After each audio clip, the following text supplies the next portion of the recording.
Nvidia Geforce GTX 1060, powered by the GP106, launching in the fall. Nvidia's entry-level GPU, the GP106 will not be landing in the pre-Computex Pascal event according to a report by Swagclockers. The GPU, which will be powering the Nvidia Geforce GTX 1060 graphics card, will be landing sometime later this year in the fall. This budget price point will be targeting the entry-level market, and replacing the older GM206 variant. This is also thought to be the same GPU that is powering the Nvidia Drive PX2 board shown at GTC 2016. Not much information is known about the GP106 at this point apart from the few scattered die shots given below, courtesy of video cards. The die size appears to be around 200 square millimeters, and if the GPU has 2 global processing clusters, then we can expect around 1280 CUDA cores, 256 CUDA cores per streaming multiprocessor and 5 SMPs per GPC.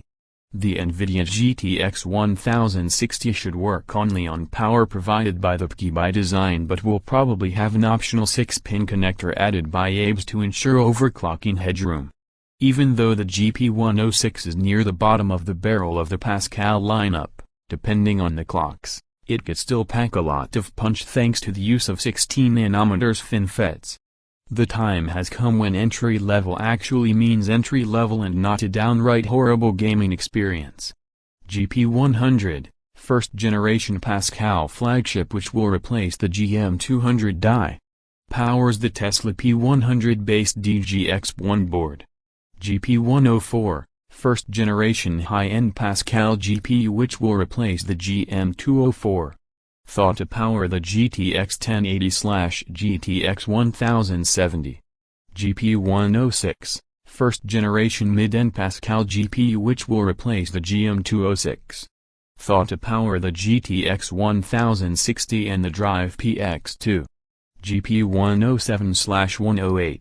First-generation low-end Pascal GPU which will replace the GM107/GM108 chips respectively. While we don't know the exact price of this particular GPU, since we are looking at the general price range of GTX 960, the GTX 1060 should be priced anywhere between $179 to $229. The product placement of this particular GPU is for budget gamers, as opposed to HTPC builds. Keep in mind that there is a further cut-down version of the chip, known as the GP107/GP108. These are the variants which will only be useful for HTPC purposes and not any real gaming. Because of this, we can consider the GP106 the last piece of the Pascal lineup that is of any interest to the gaming public. Various entries for potential Pascal-based graphic cards were spotted at 3D Mark a while ago. And if they are anything to go by, Pascal architecture has incredible potential. Which means the GTX 1060 will be nothing to sneeze at. If clocked high enough, the card could even be powerful enough to near the VR minimum spec, GTX 970 performance levels, which will allow Nvidia to market an additional VR-ready GPU.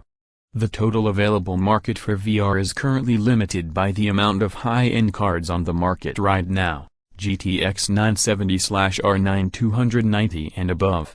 If entry-level GPUs like the GP106 can reach the VR minimum spec, roughly 3.5 flops, then it will expand the market potential by several factors, driving the growth of VR on PC and matching the value proposition of products like the PSVR. Like, subscribe, share.